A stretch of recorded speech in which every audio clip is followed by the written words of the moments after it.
चलिए बच्चों स्टार्ट करेंगे। अब तो भाई हम बात करेंगे उस बंदे के बारे में जो ऑर्गेनाइजेशन में सबसे ज्यादा अहमियत रखता है, कंपनी सेक्रेटरी। सो क्या बोल रहा है देखिए, according to section 21C of CS act, company secretary का मतलब वो इंसान जो ICSI का मेंबर है। The role of company secretary is defined in various other legal enactment का मतलब लॉस। तो जो बंदा ICSI का मेंबर है वो क्या है, कंपनी सेक्रेटरी है। ठीक है सर, क्या आप ICSI के मेंबर हो? बच्चों दुष्यंत जैन ICSI का फाइनल एग्जाम तो क्लियर किया है, आर्टिकलशिप किया है, सब किया है, बट बच्चों मैं CS का मेंबर, ICSI का मेंबर नहीं हूं। मैंने अभी तक मेंबरशिप ली नहीं है। क्यों नहीं ली है? क्योंकि एक बार मेंबरशिप आ जाए तो बहुत सारी रिस्ट्रिक्शन है, जैसे कि आप 4 घंटे पढ़ा सकते हो और दुनिया भर की चीजें। Under the Companies Act, company secretary has been defined under section 224। अच्छा, कंपनीज एक्ट ये सेक्शन याद रखिएगा, यहाँ पे आ सकता है एग्जाम में। कंपनीज एक्ट का सेक्शन 224 और ICSI एक्ट का section 2 subsection 1 subsection C। Company secretary और सेक्रेटरी मतलब कंपनीज एक्ट में कंपनी सेक्रेटरी भी वर्ड यूज किया गया, अगर कंपनीज एक्ट में सेक्रेटरी शब्द भी यूज किया गया, उसका मतलब भी क्या है, company secretary means a company secretary as defined in section 21C of CS Act, who is appointed by the company to perform the function of company secretary। मतलब एक कंपनी के लिए CS कौन है? नंबर 1, जिसको 2 सबसेक्शन 1 सबसेक्शन C में define किया गया ICSI एक्ट के। ठीक है, तो एक ऐसा बंदा जिसको ICSI एक्ट के सेक्शन 2 सबसेक्शन 1 सबसेक्शन C में डिफाइन किया गया है एज अ CS, वो CS है। प्लस जिसको CS तो सभी है ना बच्चों, 21C में क्या बोला है, जिसके पास भी ICSI की मेंबरशिप है वो CS है। प्लस जिसको कंपनी ने अपॉइंट किया है,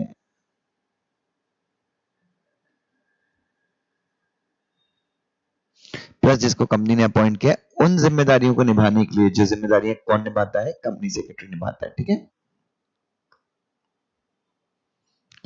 company secretary is recognised as KMP, की मैनेजरियल पर्सनल, एकदम कंपनी का इंपॉर्टेंट आदमी KMP रिकॉग्नाइज किया गया under companies act. Section 203 of companies act read with rule 8। 203 और कंपनीज एक्ट के अंदर रूल 8 क्या बोलता है?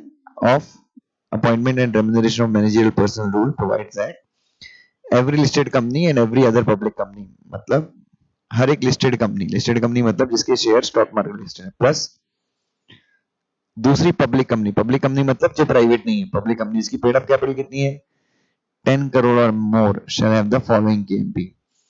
तो लिस्टेड कंपनी और ऐसी कंपनी जो लिस्टेड तो नहीं है बट पब्लिक है और उसकी पेड अप कैपिटल कितनी है, 10 करोड़ के ऊपर। लिस्टेड कंपनी की पेड अप कैपिटल कितनी भी हो फर्क नहीं पड़ता, बट ऐसी कंपनी जो क्या नहीं है,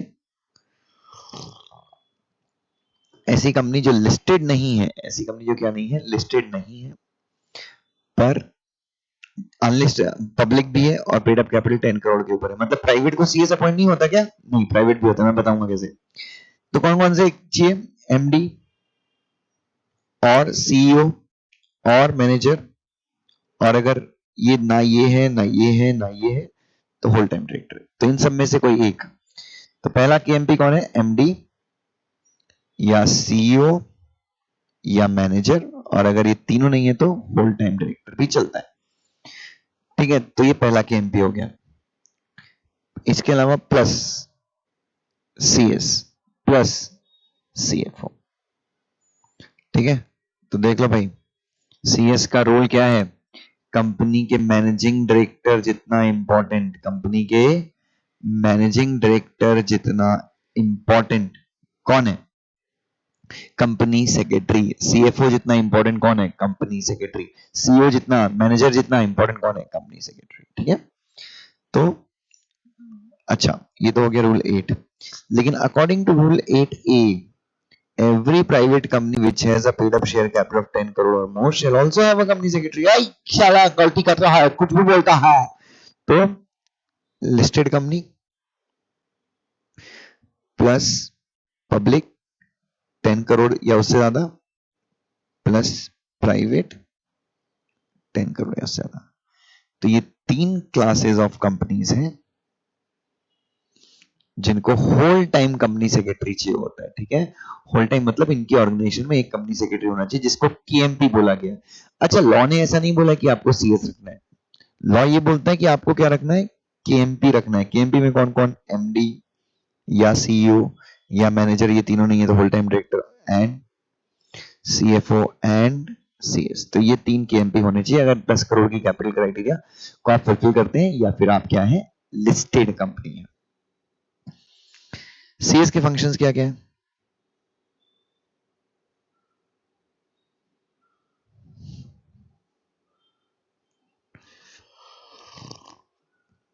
क्या क्या करेगा हम बच्चों, ये तो टाइम पास है, बहुत सारे इसके अलावा भी बहुत सारे। Report the board about the compliances with provision of this act. This act मतलब companies act and the rules made there under मतलब under companies act and other laws. तो सबसे पहले बोर्ड ऑफ डायरेक्टर को कंपनी सेक्रेटरी रिपोर्ट करता है कि company ने कितने अच्छे से पालन किया है कंपनीज एक्ट का, कंपनीज एक्ट के अंदर बनाए गए रूल्स का, और जो भी दूसरे लॉ कंपनी को अप्लाई होते हैं। तो कंपनी सेक्रेटरी पूरे लॉस को कंपनी सेक्रेटरी इंश्योर करता है कंपनी के ऊपर जितने भी लॉस हैं कंपनी उनका पालन कर रही है, और इस चीज की रिपोर्ट किसको होता है, बोर्ड ऑफ डायरेक्टर को। तो इंश्योर निश्चित करता है कि कंपनी सारे सेक्रेटरियल स्टैंडर्ड, हमारी आईसीएसआई ने सेक्रेटरियल स्टैंडर्ड बनाए, कंपनी उनका भी पालन करती है। हम आगे पढ़ेंगे, जैसे अकाउंटिंग स्टैंडर्ड होते हैं वैसे ही सेक्रेटरियल स्टैंडर्ड होते हैं। और लास्ट क्या है, उन to discharge such other prescribe duties, मतलब ऊपर लिखी हुई ड्यूटीज के अलावा भी दूसरी ड्यूटीज है उनको डिस्चार्ज करना। दूसरी ड्यूटी क्या क्या है, to provide the directors of the company collectively and individually. Directors collectively मतलब सारे डायरेक्टर्स को, इंडिविजुअली मतलब हर एक डायरेक्टर को, such guidance as they require, such guidance as they require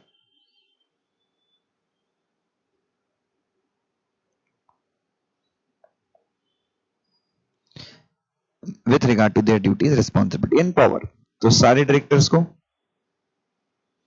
या फिर किसी एक डायरेक्टर को अगर कोई भी गाइडेंस चाहिए कि भाई डायरेक्टर की ड्यूटीज क्या है, डायरेक्टर का रोल क्या है, डायरेक्टर का पावर क्या है, तो इस बारे में गाइडेंस देना है। किसको गाइडेंस देना है, सीएस को।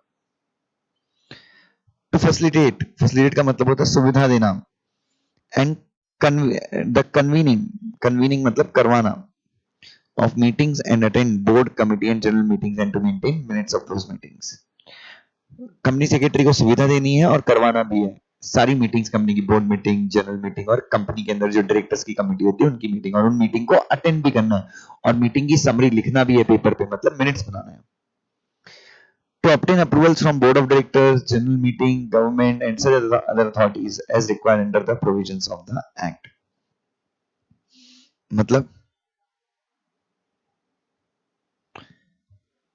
मतलब क्या हो गया, कंपनीज एक्ट के अंदर अलग अलग चीजें हैं। कुछ कामों के लिए बोर्ड ऑफ डायरेक्टर का अप्रूवल चाहिए होता है, कुछ कामों के लिए शेयर होल्डर्स का अप्रूवल चाहिए होता है, कुछ कामों के लिए सेंट्रल गवर्नमेंट का अप्रूवल चाहिए होता है।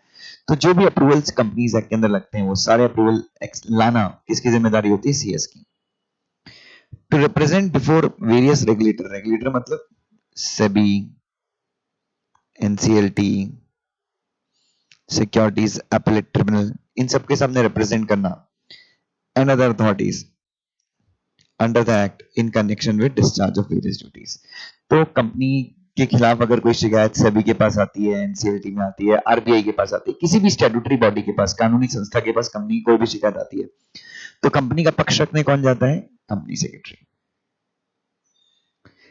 To assist the board in conduct of the affairs of the company, board of director की मदद करना कंपनी को चलाने में, मतलब बोर्ड कंपनी के अफेयर्स को कंडक्ट करते हैं ना, कंपनी के मामलों को मैनेज करते हैं, तो उस तो बोर्ड ऑफ डायरेक्टर की मदद करना। टू असिस्ट, असिस्ट मतलब मदद करना, एडवाइस मतलब गाइडेंस देना, the board in ensuring good corporate governance and complying with the corporate governance requirement and best practices. Board of directors की मदद करना, किस चीज में मदद करना, कि कंपनी सबसे अच्छी, मतलब बोर्ड ऑफ डायरेक्टर की मदद करना। बोर्ड ऑफ डायरेक्टर तो कॉर्पोरेट गवर्नेंस के को इंप्रूव करने के लिए स्टेप्स लेते हैं। कॉर्पोरेट गवर्नेंस का मतलब सबसे अच्छी प्रैक्टिसेस को फॉलो करना। तो board of director corporate governance को इंप्रूव करने के लिए स्टेप्स तो लेते ही हैं। तो कंपनी सेक्रेटरी की जिम्मेदारी क्या है कि बोर्ड ऑफ डायरेक्टर की मदद करे, मतलब बोर्ड ऑफ डायरेक्टर जो भी स्टेप्स ले रहे हैं कॉर्पोरेट गवर्नेंस को इंश्योर करने में, बेस्ट प्रैक्टिसेस को कंपनी में लाने में, कंपनी सेक्रेटरी को जहां तक हो सके बोर्ड की मदद करनी चाहिए, ठीक है। To discharge such other duties as have been specified under Companies Act or rules. इतनी ड्यूटीज पढ़ाने के बाद भी अगर मान लीजिए कोई और ड्यूटी कंपनीज एक्ट में या कंपनीज एक्ट के अंदर रूल्स बने हुए हैं उसमें लिखी हुई है, वो भी डिस्चार्ज करनी है। और आपके बोर्ड ऑफ डायरेक्टर अगर आपको कोई ड्यूटी डिस्चार्ज करने के लिए बोलते हैं समय से समय पर, वो भी आपको डिस्चार्ज करनी है, ठीक है। तो ये हो गया कंपनी सेक्रेटरी, जब आप एज अ जॉब में जाएंगे तो आपकी क्या क्या ड्यूटीज हैं। अब मैं किसकी बात करूंगा? Now I'll be talking about company secretary in practice.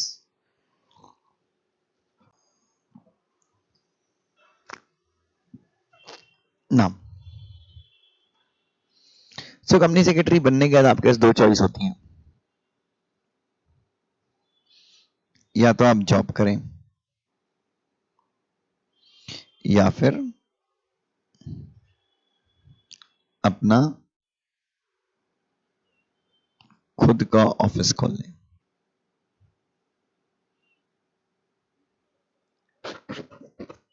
ठीक है। तो या तो आप क्या करें बच्चों,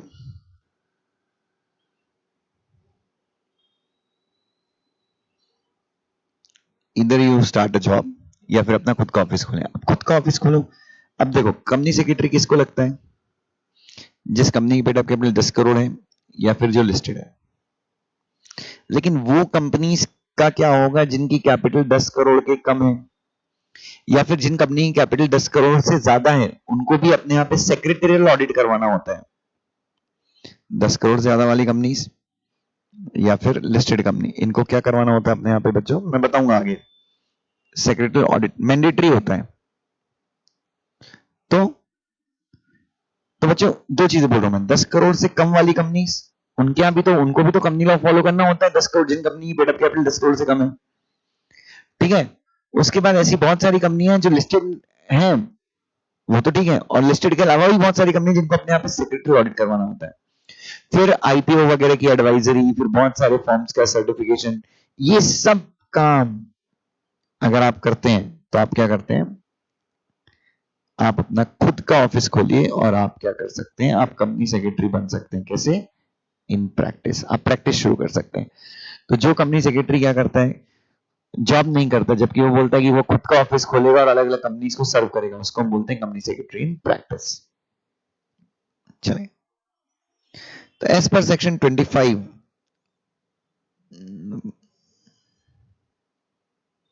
मेरे ख्याल से 225 है। कंपनी सेक्रेटरी इन प्रैक्टिस का मतलब होता है company secretary who is deemed to be in practice under section 2 subsection 2 of CS act. तो कंपनी सेक्रेटरी इन प्रैक्टिस का मतलब होता है वह कंपनी सेक्रेटरी जो डीम टू बी प्रैक्टिस, मतलब जिसको माना गया है, डीम का मतलब होता है जिसको माना गया है कि वो प्रैक्टिस में है। कौन सेक्शन के अंदर? Section 2 subsection 2 of CS act. A member of the institute shall be deemed to be in practice. ऐसा माना जाएगा कि आईसीएसआई का मेंबर प्रैक्टिस कर रहा है when individually or in partnership with one or more member of the institute in practice or in partnership with the member of such other recognized professional as be prescribed, he in consideration of remuneration received or to be received.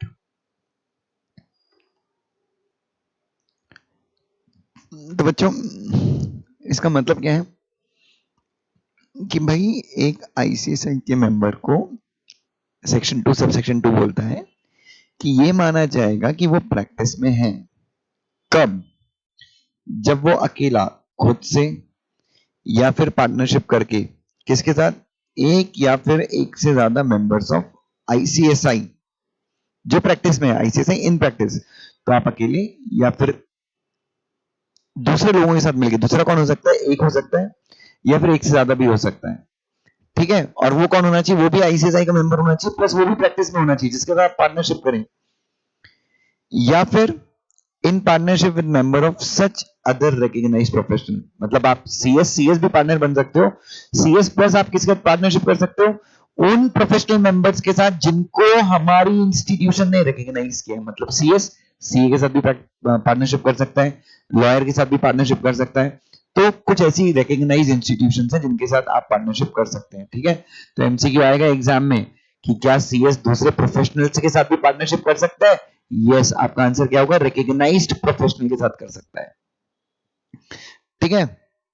Professional of such recognised professional as may be prescribe, ही मतलब अपना CS in consideration of remuneration, मतलब जो service दे रहा है free में नहीं दे रहा है, क्या करके? रेम्यूनरेशन। रिसीव मतलब ऑलरेडी रिसीव हो चुका है, या फिर टू बी रिसीव मतलब पहले सर्विस देगा और फिर फ्यूचर में रेम्यूनरेशन रिसीव करेगा। क्या करता है?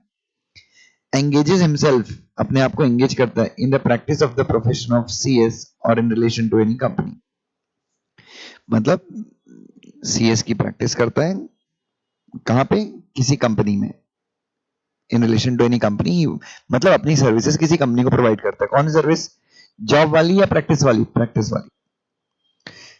Offers to perform offers to perform मतलब परफॉर्म नहीं कर रहा है, ऑफर दे रहा है कि भाई मैं तुमको सर्विसेज प्रोवाइड करके दूंगा, या फिर perform service in relation to promotion of formation of incorporation amalgamation reconstruction reorganisation और वाइंडिंग अप ऑफ कंपनीज, मतलब या तो परफॉर्म करता है या फिर एडवर्टीजमेंट वगैरह देके ऑफर टू परफॉर्म करता है कि भाई मैं सर्विसेज प्रोवाइड करता हूँ। कौन कौन सी? कंपनी को इनकॉर्पोरेट करने की, ठीक है, कंपनी दो कंपनी के बीच में अमलगमेशन करवाने की, कंपनीज का रिकंस्ट्रक्शन करवाना, रिकंस्ट्रक्शन मतलब रिस्ट्रक्चरिंग, एक तरह से जो कंपनी डूब गई है उसको रिस्ट्रक्चर करवाना, वाइंडिंग अप करवाना, रीऑर्गेनाइजेशन ऑफ कैपिटल मतलब कैपिटल बढ़ाना कम करना। तो ये सारी सर्विसेज मैं परफॉर्म करता हूं या फिर परफॉर्म कर रहा हूं, किसी कंपनी को मैं ये सारी सर्विसेज देता हूं, ठीक है। तो भी मैं क्या माना जा सकता हूं कि मैं, अब बेटा मैं जॉब में नहीं हूं, मैं जॉब में नहीं हूं, जॉब के अलावा मैं कंपनीज को ये सर्विसेज देता हूं, तो बेसिकली 10 करोड़ से कम कैपिटल वाली कंपनी को मैं ये सारी सर्विसेज देता हूं, तो भी मैं क्या हूं? प्रैक्टिस में हूं। Offers to perform or perform such services as may be performed by a share transfer agent, issue house, issue house मतलब जो कंपनी अपना पब्लिक इश्यू लेके आ रही है, a share and stock broker, a secretarial auditor, an advisor to company on management including any legal or procedural matter, issue certificate on behalf of for the purpose of the company, holds out himself to the public as company secretary in practice, मतलब अगर आप ये सारी services provide करते हैं तो भी आपको कंपनी से, देखिए अब बच्चों एक चीज याद रखना, सबसे पहले you should be the member of ICSI, खुद से या पार्टनरशिप करके, सीएस के साथ या फिर किसी और के साथ, सीएस इन प्रैक्टिस, या फिर किसी रिकॉग्नाइज्ड प्रोफेशनल्स के साथ मिलकर आप ये वाली कंडीशन है, पहली कंडीशन है you should be member of ICSI, individually या फिर प्रैक्टिस में किसी दूसरे के साथ पार्टनरशिप करके आप ये सारी सर्विसेज प्रोवाइड करते हैं, ये दो प्लस ये सारी, इनमें से कोई भी सर्विस आप प्रोवाइड करते हैं, तो ये क्या है? और कौन सी सर्विस आप प्रोवाइड कर रहे हैं? Authorised representative of the company with respect to filing, registering, presenting, attesting मतलब सर्टिफाई करना, और verifying document including forms application, जो भी आरओसी के साथ डॉक्यूमेंट्स फाइल होते हैं उन डॉक्यूमेंट्स को फाइल करना, उन डॉक्यूमेंट्स को रजिस्टर करना, उन डॉक्यूमेंट्स को आरओसी के सामने प्रेजेंट करना, उनको सर्टिफाई करना कि वो करेक्ट है, उनको चेक करना, ये सारे डॉक्यूमेंट, ये सारी चीजें अगर आप करते हैं, ये सारी सर्विसेज आप प्रोवाइड करते हैं या फिर ऑफर टू प्रोवाइड करते हैं, या फिर आप काम करते हैं एज शेयर ट्रांसफर एजेंट, जो शेयर ट्रांसफर होते हैं ना तो वो सही तरीके से हो रहे हैं नहीं हो रहे हैं ये कौन देखता है? Share transfer agent. या फिर आप फंक्शन करते हैं किसके? ये फंक्शन एज इश्यू हाउस। तो भाई इनमें से आप आरओसी के साथ डॉक्यूमेंट्स फाइल करने का काम करें, ऐसी सर्विसेज प्रोवाइड करें, या फिर एक इश्यू हाउस बन जाए। इश्यू हाउस बेसिकली हम मानते हैं कि जो कंपनीज होती है शेयर इश्यू करती हैं उनको इश्यू हाउस बोलते हैं, बट हम यहाँ पे इश्यू हाउस डिक्शनरी मीनिंग में जाएंगे। इश्यू हाउस का मतलब मर्चेंट बैंकर, जो ऐसा आदमी जो दूसरों के, मर्चेंट बैंकर्स जो होते हैं वो दूसरी कंपनीज की मदद करते हैं शेयर मार्केट, शेयर इश्यू करने में, तो इश्यू हाउस का मतलब यहाँ पे merchant banker, stock broker, secretary auditor, consultant, company का एडवाइजर लीगल मैटर्स में या फिर सेक्रेटरी मैटर में, ठीक है, कंपनी के लिए अलग अलग टाइप के सर्टिफिकेट्स इश्यू करना, और पब्लिक को, या फिर ये तुम ये सब कुछ भी नहीं करते बट तुम पब्लिक को जोर जोर से चिल्लाते हो कि भाई मैं कंपनी सेक्रेटरी इन प्रैक्टिस हूं, और तुम आईसीएसआई के मेंबर भी हो तो तुमको सीएस इन प्रैक्टिस माना जाएगा। तो सीएस इन प्रैक्टिस आपको कब माना जाएगा? सबसे पहला जब तुम पब्लिक को होल्ड आउट करते हो। होल्ड आउट मतलब बताते हो कि मैं सीएस इन प्रैक्टिस हूं। दूसरा, तुम सर्विस प्रोवाइड करते हो कंपनी को इनकॉर्पोरेट करने की, कंपनी को डिसॉल्व करने की, रिस्ट्रक्चर करने की, रीऑर्गेनाइज करने की, ये सारी सर्विसेज अगर आप क्या करते हो, प्रोवाइड करते हो। तीसरा, आप अपने आप को एंगेज करते हो प्रैक्टिस के प्रोफेशन में। या फिर चौथा, आप सर्विसेज प्रोवाइड करते हो या ऑफर करते हो। कौन सी? स्टॉक ब्रोकर वाली, इश्यू हाउस वाली, फॉर्म्स वगैरह फाइल करने की, फॉर्म्स को सर्टिफाई करने की, फॉर्म को रजिस्टर करने की। ठीक है, आप सेक्रेटरी ऑडिटर हो, आप लीगल कंसल्टेंट बन जाते हो, तो ये सारी चीजें अगर आप करते हो, और इन सब के अलावा plus you are also a CS ICSI का मेंबर, और ये काम आप इंडिविजुअली कर रहे हो या फिर पार्टनरशिप। पार्टनरशिप किससे? किसी सीएस से जो प्रैक्टिस में, या फिर किसी दूसरे रिकॉग्नाइज्ड प्रोफेशनल बॉडी का बंदा। ठीक है, तो आप सीएस इन प्रैक्टिस हो। आगे बढ़ जाओ। अच्छा सॉरी, और भी है। renders professional service or assistance with respect to the matters of principle or detail relating to the practice of profession of company secretary। कुछ नहीं बच्चों। उसके बाद तुम कंपनी सेक्रेटरी से रिलेटेड प्रैक्टिस करते हो। ठीक है, मतलब प्रिंसिपल, मतलब जो प्रिंसिपल आईसीएसआई ने बनाए प्रैक्टिस करने के, वो प्रिंसिपल को फॉलो करके आप सीएस की प्रैक्टिस करते हो। या फिर आईसीएसआई की जो काउंसिल है उसके ओपिनियन में, उस काउंसिल का मानना है कि तुम जो सर्विसेज प्रोवाइड करते हो वो प्रैक्टिस वाली सर्विसेज है। मतलब तुम कोई भी सर्विस प्रोवाइड कर रहे हो, लेकिन आईसीएसआई की काउंसिल को लगता है कि सबसे हाईएस्ट डिसीजन मेकिंग बॉडी अपने इंस्टीट्यूट की अगर कोई है तो वो है काउंसिल। तो आईसीएसआई की काउंसिल के हिसाब से तुम कोई ऐसी सर्विसेज प्रोवाइड करते हो जिससे हम मान सकते हैं कि तुम क्या कर रहे हो, प्रैक्टिस के प्रोफेशन में हो, तो भी तुमको प्रैक्टिस में माना जाएगा। ठीक है, company secretary in practice have been authorized, CS in practice have been authorized by government as well as regulatory body। regulatory body मतलब सरकारी bodies including RBI, SEBI, National Company Law Tribunal, National Company Law Appellate Tribunal, IRDA, Competition Commission of India, RERA, and Stock Exchange to act as authorized representative and issue various certification and undertake secretarial audit of bigger companies। तो बच्चों, चाहे वो RBI हो, SEBI हो, set हो, competition commission of India हो, real estate regulation authority हो, stock exchange हो, इनके सामने किसी भी केस को प्रेजेंट जैसे वकील कर सकता है, वैसे ही सीएस भी इनके सामने अपीयर कर सकता है। ठीक है, उसके बाद सीएस को सेक्रेटरी ऑडिट करने की भी अथॉरिटी मिली हुई है। ठीक है, चलिए हम बात करेंगे अभी थोड़ी देर में। A company secretary being multidisciplinary professional renders services in following areas। Company secretary जो है वो कौन सा प्रोफेशनल है? CS is a multidisciplinary professional। What does that mean? बच्चों, मल्टीडिसिप्लिनरी प्रोफेशनल का मतलब ये होता है कि सीएस किसी एक एरिया में काम नहीं करता, बल्कि बहुत सारे एरियाज में काम करता है। कौन कौन से एरियाज? जैसे कि corporate governance services. Corporate governance services मतलब कंपनी बेस्ट प्रैक्टिसेस कैसे फॉलो कर सकती है। Advising on good corporate governance practice and compliance of corporate governance norms as prescribed under various corporate securities and other business laws and regulation and guidelines made thereunder। So nothing, CS advises on issues relating to corporate governance under various laws। उसके बाद दूसरी service कौन सी provide करता है? Corporate secretary practice. Basically ये company law से related service है। Promotion, formation, incorporation of companies और matter related with the promotion, तो कंपनीज को इनकॉर्पोरेट करने का काम। Filing, registering any document, forms. Return का मतलब होता है इंफॉर्मेशन एंड एप्लीकेशन बाय और on behalf of the company as authorised representative. Authorised representative मतलब कंपनी का एजेंट बन के अलग अलग फॉर्म्स फाइल करना, डॉक्यूमेंट्स फाइल करना, रिटर्न्स फाइल करना आरओसी और गवर्नमेंट अथॉरिटीज के साथ में। कंपनी के सेक्रेटरी रिकॉर्ड को मेंटेन करना। सेक्रेटरी रिकॉर्ड मतलब जो भी कंपनी के बुक्स होते हैं, मिनट्स बुक होती हैं, कंपनी के जो स्टैट्यूटरी रजिस्टर्स होते हैं, अलग अलग रजिस्टर मेंटेन करना होता है कंपनी को, जैसे शेयर होल्डर का रजिस्टर, तो ये सब भी मेंटेन करवाता है। बोर्ड मीटिंग, जनरल मीटिंग्स करवाना और उनके मिनट्स बनाना।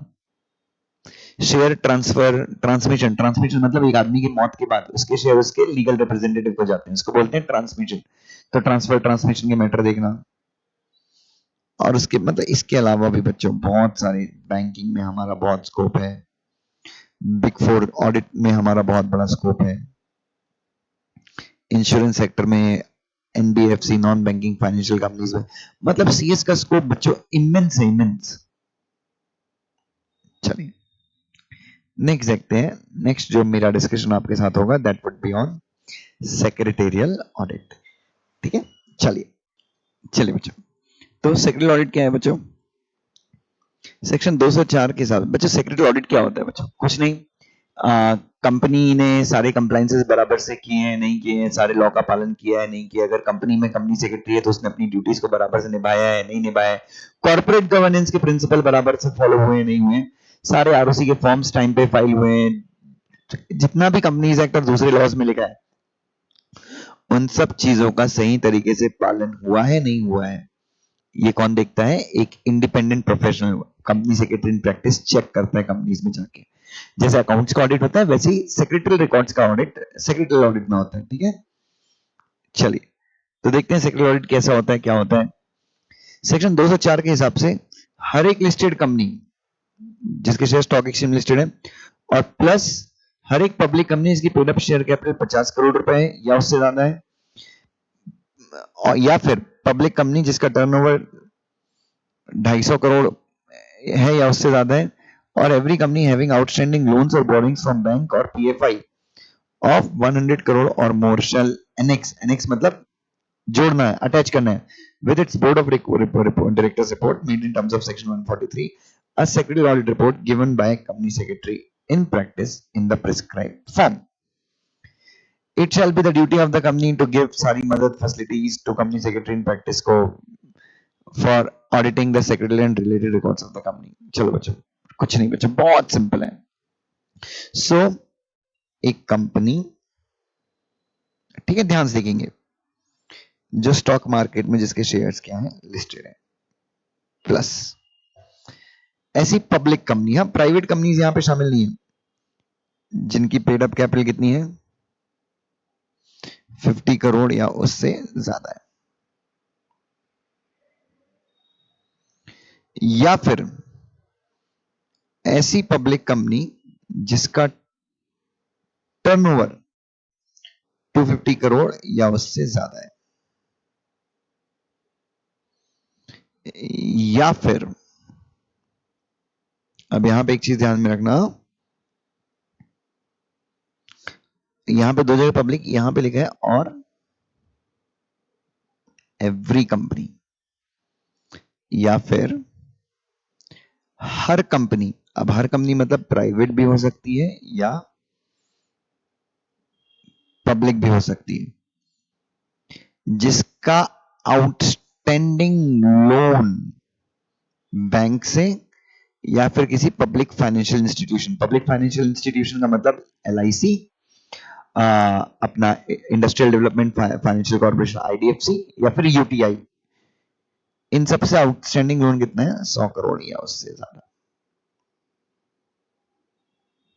तो यहां पे याद रखना बोरोइंग वाला है, ये प्राइवेट और पब्लिक दोनों है, बाकी यहां पे सिर्फ पब्लिक है, यहां पे सिर्फ पब्लिक है। तो सेक्रेटरी ऑडिट किस कंपनी को, अच्छा अच्छा, तो इन कंपनी को क्या करना है, ये कंपनी जो बोर्ड ऑफ डायरेक्टर की रिपोर्ट बनाएंगी, और बोर्ड ऑफ डायरेक्टर की रिपोर्ट बनती है सेक्शन 134 सब सेक्शन 3 के हिसाब से, इनको बोर्ड ऑफ डायरेक्टर के रिपोर्ट के साथ अटैच करना है या अनेक्स करना है, क्या अनेक्स करना है, सेक्रेटरियल ऑडिट रिपोर्ट।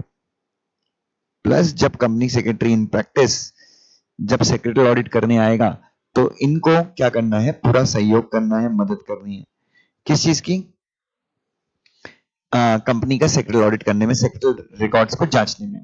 ठीक है, तो अब बच्चों ये अच्छा मान लीजिए, चलिए मैं एक छोटा सा एग्जांपल देता हूं, एक पब्लिक कंपनी है जिसकी पेड अप कैपिटल है 10 करोड़, जिसका टर्नओवर है 100 करोड़ और जिसकी बोरोइंग है 20 करोड़। ये लिस्टेड नहीं है स्टॉक मार्केट में। मुझे बताइए कि क्या इस कंपनी को सेक्रेटरियल ऑडिट कराना मैंडेटरी है? आप बताइए हाँ या ना, बोलो। ये क्राइटेरिया तो मीट नहीं कर रही है कि पेड अप कैपिटल तो 50 करोड़ से कम है, टर्नओवर भी कितने से कम है। टर्नओवर कितना है? पेड अप कैपिटल 10 करोड़ ही है, टर्नओवर 250 करोड़ से कम है और बोरिंग भी 20 करोड़ से कम है। तो इस पब्लिक कंपनी को सेक्रेटरी ऑडिट की गरज जरूरत नहीं है। तीनों क्राइटेरिया सेम ही है ना, वही है ना, अपना सही लिखा है 50 करोड़, 250 करोड़ एंड 100 करोड़। ठीक है, अच्छा मान लो इसी कंपनी का टर्नओवर हो जाता 300 करोड़, तो कहना इसे तीनों में से एक क्राइटेरिया इसने मीट कर दिया, ये क्राइटेरिया मीट नहीं किया, पेड अप कैपिटल का मीट नहीं किया, बोरिंग का मीट नहीं किया, बट कौन सा क्राइटेरिया मीट कर दिया इसने? टर्नओवर का मीट कर दिया, तो इसको सेक्रेटरी ऑडिट कराना पड़ेगा। अच्छा लिस्टेड कंपनी का कोई फर्क नहीं पड़ता, उसका टर्नओवर कितना है, उसकी बोरोइंग कितनी है, उसका पेड अप कैपिटल कितनी है। अगर आपके शेयर स्टॉक मार्केट में लिस्टेड है तो कंपलसरी आपको सेक्रेटरी ऑडिट कराना है। ठीक है, चलिए the board of director in the report, जो बोर्ड ऑफ डायरेक्टर की रिपोर्ट होती है जिसमें बोर्ड ऑफ डायरेक्टर पूरे साल भर की परफॉर्मेंस का ब्यौरा शेयर होल्डर को देते हैं, मेड इन टर्म्स ऑफ ये section shall explain in full any qualification or observation, qualification और observation इसका मतलब होता है नेगेटिव रिमार्क, और other remarks made by the company secretary in practice. तो कंपनी सेक्रेटरी भाई जब ऑडिट करने गया तो कंपनी सेक्रेटरी इन प्रैक्टिस ने कुछ नेगेटिव रिमार्क दिया कि भाई कंपनी में बराबर से रिकॉर्ड मेंटेन नहीं है, ये नहीं है, वो नहीं है। तो बोर्ड ऑफ डायरेक्टर क्या करेंगे, अपनी रिपोर्ट में कंपनी सेक्रेटरी इन प्रैक्टिस ने जो भी एडवर्स रिमार्क दिए, जो भी क्वालिफिकेशन दी उसके बारे में एक्सप्लेनेशन देंगे कि ऐसा क्यों हुआ। अच्छा, if the company or any officer of the company or the company secretary in practice, देखिए कंपनी या फिर कंपनी का कोई भी ऑफिसर या फिर company secretary in practice contravenes, contravenes मतलब तोड़ता है, उल्लंघन करता है the provision of section this section, the company and every officer of the company and the company secretary in practice who is in default shall be punishable with a fine। कितने का fine है? 1 लाख रुपए से लेके 5 लाख रुपए तक का fine हो सकता है। तो याद रखिए, मतलब कंपनी सेक्रेटरी इन प्रैक्टिस ने अगर ऑडिट अच्छा नहीं किया, मतलब गलतियां थी बट गलतियां जानबूझ के उसने रिपोर्ट नहीं की, या फिर बोर्ड ऑफ डायरेक्टर ने या फिर किसी कंपनी ने सेक्रेटरी ऑडिट नहीं करवाया, ये पूरा सेक्शन जो है, या फिर कंपनी सेक्रेटरी ने नेगेटिव रिमार्क दिए थे, बोर्ड ऑफ डायरेक्टर ने उसका एक्सप्लेनेशन नहीं दिया, तो कंपनी ने कोई गलती की, कंपनी के ऑफिसर ने कोई गलती की, या फिर कंपनी सेक्रेटरी प्रैक्टिस ने ऑडिट बराबर नहीं किया, तो फाइन लगेगा। याद रखना यहाँ पे पेनल्टी वर्ड यूज नहीं किया, कौन सा वर्ड यूज किया है? फाइन। कितने से कितने रुपए तक का? 1 लाख से 5 लाख तक का फाइन लग सकता है, तो ये ध्यान में रखना। ठीक है, उसके बाद corporate laws advisory and representation, company advising companies on compliance of legal procedure respect particularly under, तो कंपनी सेक्रेटरी ये सारे लॉस के अंदर कंपनीज को क्या करता है? एडवाइस देता है।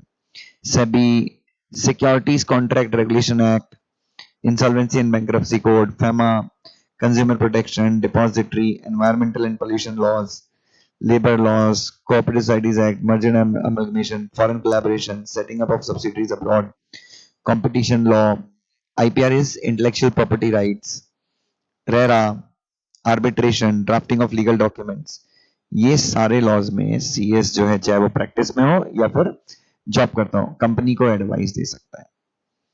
उसके बाद ये सारी बॉडीज के सामने सीएस अपने क्लाइंट को रिप्रेजेंट कर सकता है, ROC, NCLT, CCI, SEBI, NCLT, consumer forums, consumer courts, telecom dispute and settlement appellate tribunal, trademark authority, special economic zone authorities, tax authorities. तो यहाँ पे सीएस, अगर तुम कंपनी में जॉब करते हो तो तुम जिस कंपनी में जॉब करते हो उसको रिप्रेजेंट कर सकते हो, और अगर आप प्रैक्टिस करते हो तो आप अपने क्लाइंट, किसी भी क्लाइंट को आप रिप्रेजेंट कर सकते हो। चलिए, आर्बिट्रेशन एंड कॉन्सिलिएशन सर्विसेज। चलिए चलिए बच्चों इसके आगे के अंदर आर्बिट्रेशन एंड कॉन्सिलिएशन क्या है पता है ना आपको? दो पार्टीज के बीच में बिजनेस से रिलेटेड डिस्प्यूट होता है, तो उस उस डिस्प्यूट को कहां पे सॉल्व कर सकते हैं? बेसिकली अपन कोर्ट में। बट आर्बिट्रेशन का मतलब होता है out of the court settlement. तो ये दो पार्टीज जिनके बीच में बिजनेस से रिलेटेड डिस्प्यूट होता है, ये कहां पे जा सकते हैं? आउट ऑफ द कोर्ट जा सकते हैं। अपने बीच में क्या करेंगे? ये अग्रीमेंट करेंगे। तो कंपनी सेक्रेटरीज, पता है आपको, आजकल बहुत सारे कंपनी सेक्रेटरीज बन रहे हैं आर्बिट्रेटर्स। आर्बिट्रेटर कौन होता है? कि दो लोगों का डिस्प्यूट हो गया, वो मेरे सामने बैठेंगे, अपना अपना पक्ष रखेंगे और मैं कानून के हिसाब से एक फैसला सुनाऊंगा। और आर्बिट्रेटर के फैसले का भी वही वजूद होता है, वही इंपॉर्टेंस होती है, वही स्टेटस होता है जो कोर्ट के फैसले का होता है। इसके बारे में एक लॉ भी है, आर्बिट्रेशन एंड कॉन्सिलिएशन एक्ट 1996। ये अपन पढ़ेंगे एग्जीक्यूटिव में। तो आर्बिट्रेटर और कॉन्सिलेटर भी सेम ही होता है, कॉन्सिलिएशन भी एक तरह का सेम होता है, बट आर्बिट्रेशन जो है बहुत स्ट्रिक्ट होता है, फॉर्मल होता है। कॉन्सिलिएशन ठीक ठाक होता है, मतलब आसान तो होता है conciliation. So acting as arbitrator or conciliator in domestic and international commercial dispute, India में भी डिस्प्यूट हो सकता है, इंडिया के बाहर की पार्टीज का भी डिस्प्यूट हो सकता है। Advising on arbitration, negotiation and conciliation in commercial dispute between the parties and drafting of these agreement. तो कंपनी सेक्रेटरी आर्बिट्रेटर बन सकता है, पार्टीज को एडवाइस कर सकता है। आर्बिट्रेटर के सामने भी कंपनी सेक्रेटरी अपने क्लाइंट को रिप्रेजेंट कर सकता है, आर्बिट्रेशन से रिलेटेड अग्रीमेंट ड्राफ्ट कर सकता है। फिर पब्लिक इश्यू वगैरह में एडवाइजर, प्रोजेक्ट रिपोर्ट, लोन वगैरह अरेंज करना, बच्चे ये सब आप एक बार बस ऊपर ऊपर से क्या कर लीजिएगा, रीड कर लीजिएगा, ये जितना भी है जस्ट रीड इट।